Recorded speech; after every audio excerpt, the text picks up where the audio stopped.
Good evening and welcome to Tucker Carlson Tonight. When Democratic politicians across this country all of a sudden started to pull back their mask mandates, they did it virtually overnight, and of course they did it in unison, we naturally assumed that new polling had to be behind it. Someone at the DNC must have seen terrifying public opinion numbers and decided to abandon Project Quarantine before the midterm elections. That made sense to us. We explained that theory on the show last night. We still think it's probably pretty true. But it's also clear, as of tonight, that there is another explanation for this. Democrats in this country are looking north to their friends in the ruling party of Canada, and what they see there scares them. Canada's working class has finally rebelled after years of relentless abuse. Truck drivers are threatening to topple Justin Trudeau's creepy little government with their big rigs, and they may succeed, actually. The protests against Justin Trudeau's vaccine mandates have been far more effective than anyone in charge imagined. For Democrats in the United States, that's a pretty obvious lesson. Over the past 48 hours, Canadian truckers have blocked the major trade routes between their country and ours. Last night, farmers driving heavy agricultural equipment shut down the highways at the Manitoba border with the United States. You're seeing footage now from the town of Emerson, Manitoba. 1,100 miles away, a similar scene on the border of Ontario in the United States. Green tractors with Canadian flags lining the highway in protest. But the most meaningful blockade of all is taking place right now on the Ambassador Bridge. That's the privately owned span that connects Detroit to Windsor, Ontario. If you live in the upper Midwest, you know it well. A quarter of all the trade between the United States and Canada, one another's biggest trading partners, that's billions of dollars, comes across that bridge. And as Fox's Molly Line is reporting from Ottawa, that bridge is now completely shut down. We're Canadian, and we want to be free Canadians. Increasing concern spreading through Canada and now the U.S. as the Freedom Convoy threatens trade along the border. Truckers blocking traffic at the Ambassador Bridge connecting Detroit and Ontario. A second crossing linking Alberta and Montana also shut down by protesters, calling for an end to all COVID restrictions and vaccine mandates. We want freedom, freedom of all mandates, and that's what we're fighting for. The Ambassador Bridge is the busiest international crossing in North America, carrying 25% of all trade between Canada and the U.S. We want freedom, the truckers are saying, freedom from mandates. It's a very straightforward ask, but so far the truckers don't have that freedom, and so their blockade continues. So far, that blockade has forced the Ford Motor Company to shut down one of its manufacturing plants and to operate another plant with a skeleton crew. Toyota says it won't be able to manufacture vehicles in Ontario for the rest of the week. General Motors has canceled multiple shifts at its plant in Lansing, Michigan, due to part shortages. So this protest is less than a week old, and already it is causing deep pain to at least one global industry. It's hard to overstate the historical significance of what we're watching right here. The Canadian trucker convoy is the single most successful human rights protest in a generation. If nothing else, it has been a very useful reminder to our entitled ruling class that working class men can be pushed, but only so far. When they push back, it hurts. It turns out that truck drivers are more important to a country's future than, say, diversity consultants or even MSNBC contributors. Who knew? The White House has no interest in knowing. According to the Associated Press tonight, the Biden administration is, quote, urging the Trudeau government to, quote, use its federal powers to stop this protest, to end the truckers' protest. In other words, crush them by force. Politico is reporting that Biden officials are coordinating with Canadian authorities to, quote, establish alternate traffic routes around the protesters. That's Scranton Joe, the pro-union guy, shutting down a labor action. Pete Buttigieg is the completely incompetent transportation secretary in this country. Apparently, he's in charge of this effort. What Mayor Pete does not realize is it's not so easy. Truck drivers know a lot more about roads than McKinsey consultants do. An alternative border crossing in Alberta, for example, has already been totally shut down. They thought of that already, Mayor Pete. The Blue Water Bridge, which connects Ontario to Port Huron, Michigan, has been reporting delays tonight of nearly 5 hours. Now, there is an obvious way to fix this problem. Matthew Maroon, who's the owner of the Ambassador Bridge into Michigan, just spelled it out for Justin Trudeau, who's not terribly bright. End the vaccine mandates, and the bridge reopens. It's not hard. But Justin Trudeau won't. And he's decided he doesn't have to, because the truckers, as he's explained, have no legitimate complaint. They're racists, so we're not required to listen to them. Here is Trudeau in the Canadian Parliament on Monday. The people of Ottawa don't deserve to be harassed in their own neighborhoods. They don't deserve to be confronted with the inherent violence of a swastika flying on a street corner, or a Confederate flag, or the insults and jeers just because they're wearing a mask.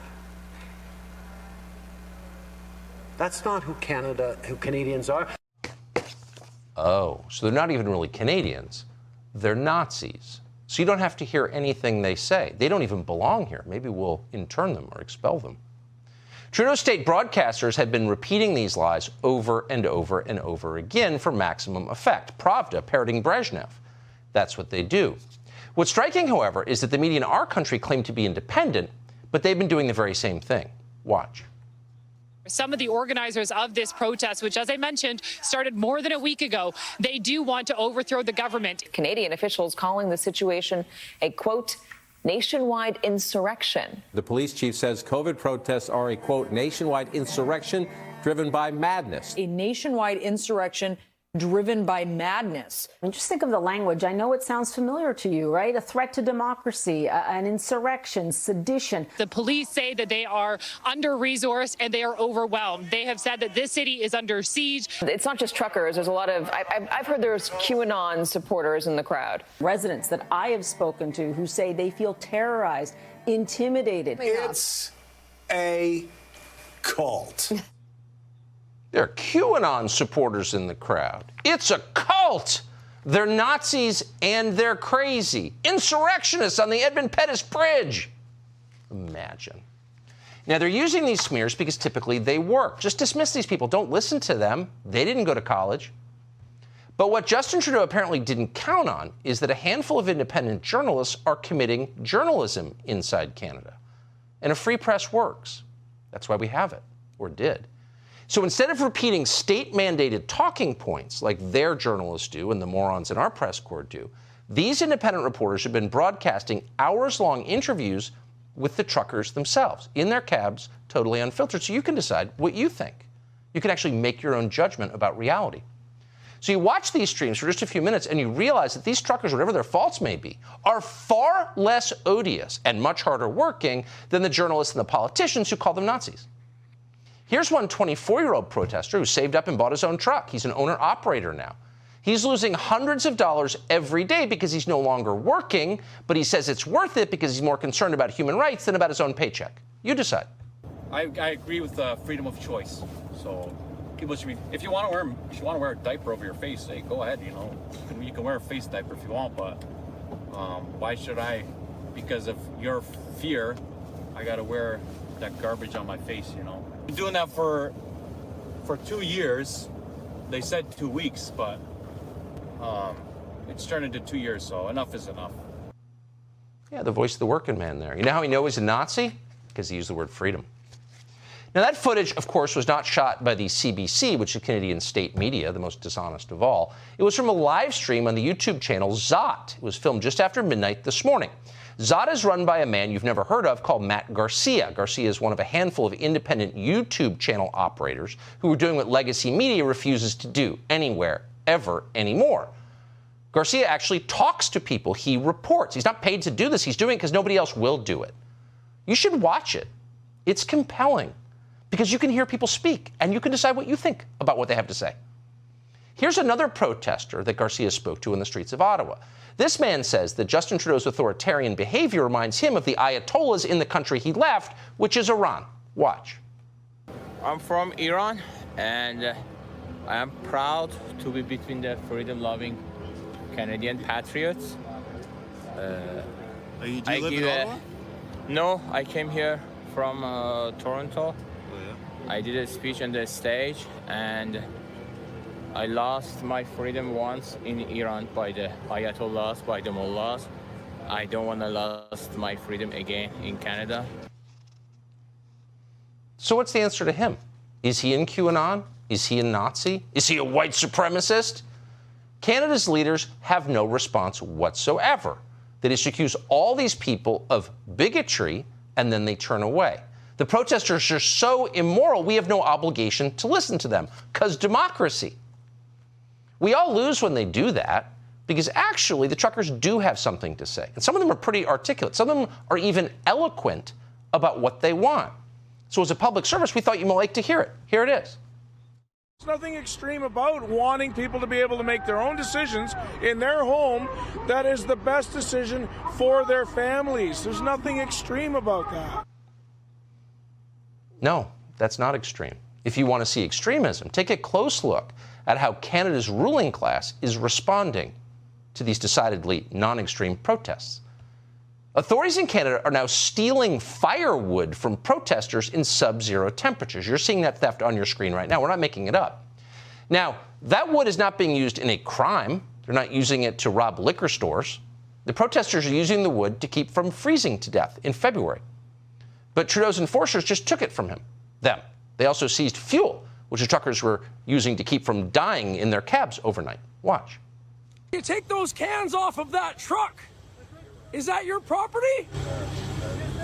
It is now. So you have the right to take gas cans off of a trucker's truck. Is that correct? It is correct. According to what? Aiding and abetting criminal? A criminal offense. So now when you have gas cans on your truck, it's a criminal offense. This guy's name's Trudeau. So let's say you were on American television, or you worked at the Brookings Institution, or the Atlantic Council, or you were Liz Cheney, or any one of the many people who lecture you every day about democracy. What would you make of that exchange? Now, you may not like the guy's beard, or you may not like who he voted for, but what's your answer to him? If police are breaking the law by enforcing an order from the guy who runs the country, is that a democracy? No, it's not. It's not a free country. It's a very scary place. And that's exactly what Canada has become under Justin Trudeau. We'll play just one more clip. There are a lot of these, but we're not going to drag it out. You see the point. Watch this one. These are police acting under Justin Trudeau's orders, dragging an elderly man to jail and hurting him along the way. Why? Because he dared to honk his horn in support of the truckers. What's your name and badge number?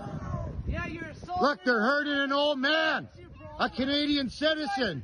It's communism. This is communism. He's scared. Communist. You stand with the communist government. Call your police chief. He'll back you up. Call the police. Call your police chief. Arrested an old man. Shame on you. Shame on you. They hurt him, too. Look up his bruises on the internet. So in the end, Canadians are nice people. The cliche is true. And they're seeing some of this. It's being hidden from them on their state media, but it's all on the internet. So Justin Trudeau is attacking human rights and attacking humans. And that ultimately is bound to provoke a backlash, and it is. The province of Alberta just announced it is lifting its COVID restrictions and scrapping its vaccine passport system completely. Saskatchewan, Quebec, Prince Edward Island have done the same. They're getting rid of most of their COVID restrictions. In the face of this, in response to this, when you go too far, as Ceausescu learned, people turn against you.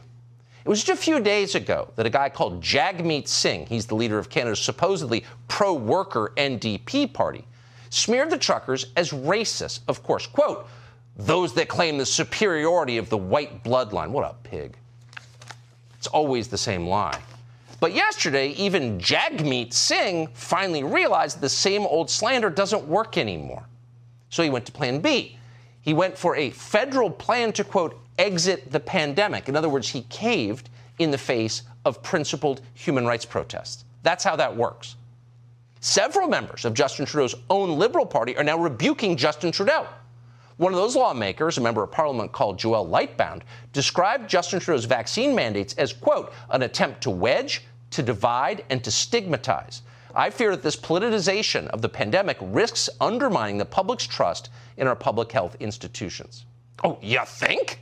Yeah. We in America know a little bit about that. Who will trust a doctor when the smoke settles from corona? Seriously. But on a political level, anyone watching this understands just how profound the betrayal is. The betrayal, both in Canada and in the United States. Self-described liberals, the ones who've lectured you for decades about the nobility of organized labor, are now taking the side of management, of strikebreakers over striking workers. They're applauding like Mr. Burns on The Simpsons as cops harass and abuse strikers and their families. Pretty soon they'll be demanding scabs. Literally, if they aren't already. It's so deeply revealing. Scratch a liberal and you'll find a fascist. Today on Twitter, an Obama DHS official called Juliette Kayyem called for violence against the truckers. Slash their tires, she demanded. But don't stop there. Quote, cancel their insurance, suspend their driver's licenses, prohibit any future regulatory certification for truckers, etc. Have we learned nothing, fellow members of the ruling class? These things fester when there are no consequences. Crush them before they get big ideas. Now, Juliette Kayyem is a nasty little fascist, and of course she's a CNN contributor too. Of course she is. But we will concede Juliette Kayyem is right about one thing. These things do fester. When you ignore the population's legitimate concerns for long enough, when you dismiss your own citizens as racists and conspiracy nuts and try and shut them down for long enough, at some point they are apt to revolt. Once people realize they're citizens, not serfs, you can't really know where things go from there. And in that vein, tonight, a group of American truckers announced they will begin a nationwide truck convoy in this country starting next month in protest against Joe Biden's vaccine mandates. That rally will begin in Southern California on March 5th, and then it will progress eastward by truck to Washington, D.C., a city they still perhaps naively assume is the capital of their country. How does the supposedly pro-union White House feel about this? They're completely panicked. Working class people expressing their opinions, that's not allowed. So Joe Biden, taking a page from Justin Trudeau, his friend to the north, has already set the Department of Homeland Security to work to shut them down. We'll be covering that in some detail. There is some drama ahead. Olá pessoal, tudo bem? Aqui é o Tradutor. Eu tô passando para te avisar que eu tô numa campanha para conseguir pelo menos mais 9 apoiadores. Esse canal não é monetizado, então totalmente depende de você. Eu preciso muito do seu apoio para manter esse canal atualizado e vivo, né, no ar. Os links para apoiar esse nosso projeto estão na descrição desse vídeo e no comentário fixado. Então é muito fácil e muito simples de apoiar. É graças a essas pessoas incríveis que eu posso estar trazendo conteúdo para vocês. E é isso aí, pessoal. Não se esqueçam de deixar seu like, seu comentário e até mais. Fui! Grande abraço.